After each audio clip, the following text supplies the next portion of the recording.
வணக்கம் ஆன்மீக பக்தி தகவல் சேனல் நேர்களே, நான் உங்கள் அன்பான சயின்டிஃபிக் வேதிக் அஸ்ட்ராலஜர் அஸ்ட்ரோலஜி பேசுகிறேன். நல்லது நினைப்போம், நல்லதே நடக்கும். இந்த வீடியோவில் நம்ம என்ன பார்க்க போகிறோன்னா, மே 2026 ரிஷபராசிக்காரர்களுக்கு எத்தகைய ஒரு மாதமாக பலாபலன்கள் நிறைந்த ஒரு மாதமாக இருக்க போகுதுங்கிறது சயின்டிஃபிக் வேதிக் அஸ்ட்ராலஜி முறையில் எந்த விதத்திலும் மிகைப்படுத்தாமல் மூட நம்பிக்கையுள்ள பரிகாரங்கள் அது மாதிரி விஷயத்தில் போகாமல் இந்த ஒளி தத்துவம் உங்களுடைய போன ஜென்மத்தில் செய்த பாவ புண்ணிய கர்மா இந்த ஜென்மத்தில் உங்களுடைய ஜாதகமாக கோச்சார அமைப்பாகவும் தசாபுக்திகளாகவும் எப்படி உருவெடுக்கப் போகிறது, எது மாதிரி விஷயங்கள் அடுத்து வரக்கூடிய அமைப்பு இருக்குது, எது மாதிரி வாழ்க்கை சம்பவங்கள் வரப்போகுது, எது மாதிரி விஷயங்கள் நமக்காக காத்திருக்குதுங்கிறது மே 2026 ரிஷபராசிக்காரர்களுக்கு எப்படி இருக்க போகுதுங்கிறது சயின்டிஃபிக் வேதிக் அஸ்ட்ராலஜி முறையில் துல்லியமாக பார்க்க போகிறோம். இப்போ பாருங்கள், ரிஷபராசிக்காரர்களுக்கு குரு 2ஆம் இடத்துலையே நீடித்திருக்கிறார். சனி 11ஆம் இடத்துல அருமையாக நீடித்திருக்கிறார். 10ஆம் இடத்துல ராகுவும் 4ஆம் இடத்துல கேதுவும். எந்த ஒரு மாற்றமும் மே மாதம் நடக்கப் போகிறதில்லை, எந்த ஒரு பயிற்சியும் நடக்க போகிறதில்லை. ஆண்டு கிரகத்தை பொறுத்த வரைக்கும் ஜூன் முதல் வாரத்தில் தான் குரு பயிற்சி ஆகுதுங்கிறது உங்களுக்கு தெரியும். மே மாதத்தில் ஒன்றும் மாற்றங்கள் இல்லை, பயிற்சிகள் கிடையாது. அதே சமயத்தில் ரிஷபராசிக்காரர்களுக்கு ஓட அதிபதி சுக்கிரன், அவர் எப்படி இருக்கான்னு பார்த்தீங்கன்னா, சுக்கிரன் ராசிக்குள்ளேயே இருப்பது மிகவும் அருமை. மாதம் ஸ்டார்ட் ஆகும் பொழுது சுக்கிரன் ராசிக்குள்ளேயே இருக்கிறார். மாதத்தின் 3வது வாரம் 4வது வாரம் second half of the May month தான் பார்த்தீங்கன்னா 2ஆம் இடம் என்று சொல்லப்படுகிற மிதுனத்துக்கு மாறுகிறார். ஸோ ராசி அதிபதியோட சஞ்சாரம் அருமையாக இருப்பது ஒரு அருமையான விஷயம் ரிஷபராசிக்காரர்களுக்கு. அதே சமயத்தில் சூரியன் புதன் 12ஆம் இடத்தில் இருக்கிறார் முதல் 2 வாரம். அதுக்கப்புறம் செகண்ட் ஹாஃப் பார்த்தீங்கன்னா ராசிக்குள்ளேயே வருவதும் அருமை. ஸோ அதே மாதிரி செவ்வாய் 11ஆம் இடத்துலேருந்து 2வது வாரம் 3வது வாரத்துக்கு அப்புறம் செகண்ட் ஹாஃப் 11ஆம் இடத்துக்கு வருகிறது, 12ஆம் இடத்துக்கு வரார்.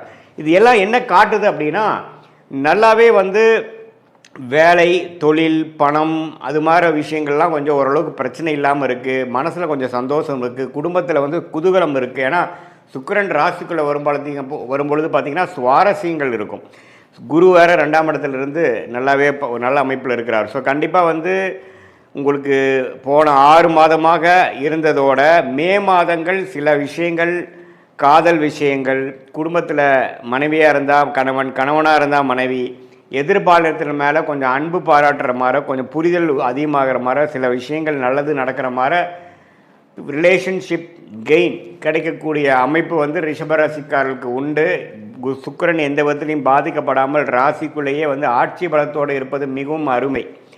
அதே சமயத்தில் சூரியனும் புதனும், ராஜோகாதிபதியாகிய புதனும் மாதத்தின் செகண்ட் ஹாஃப் ராசிக்குள்ளே வருவது மிகவும் அருமை. ஸோ செகண்ட் ஹாஃப் பல விஷயங்கள் நம்ம நாளாக காத்துட்டு இருக்கிற சில விஷயங்கள்லாம் டக்குன்னு நடந்துருச்சு சாமி அப்படிங்கிற மாதிரி கொடுக்கக்கூடிய ஒரு அற்புதமான ஒரு மாதமாக ரிஷபராசிக்காரர்களுக்கு மே 2026 வருகிறதுங்கிறது நம்ம தெரிஞ்சுக்கணும்.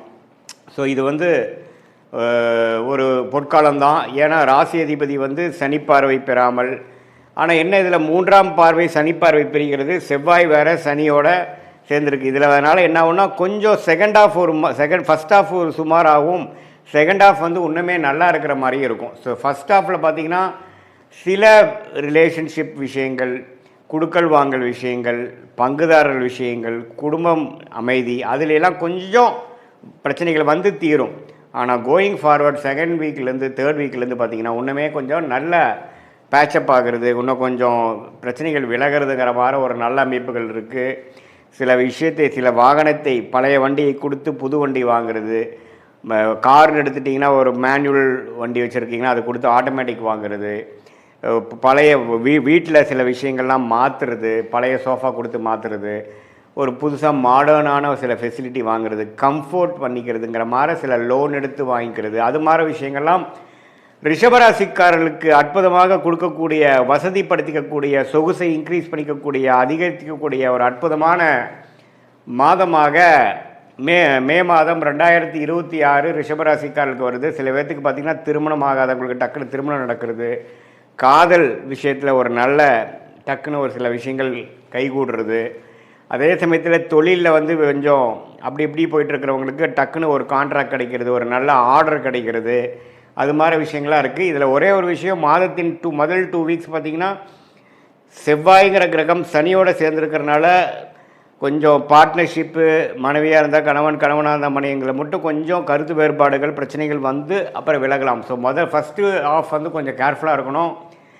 செகண்ட் ஆஃப் ஆஃப் மே மாதம் 2026 நல்ல ஒரு அமைப்பாக வருகிறதுங்கிறது நம்ம தெரிஞ்சுக்கணும். வருமானம் வர வேண்டிய பணம் வந்து 3rd 4th தான் வருது. இதுதான் வந்து ஒரு ரிஷபராசிக்கு பொதுவான பலன்கள் மே 2026 சயின்டிஃபிக் வேதிக் அஸ்ட்ராலஜி முறையில்.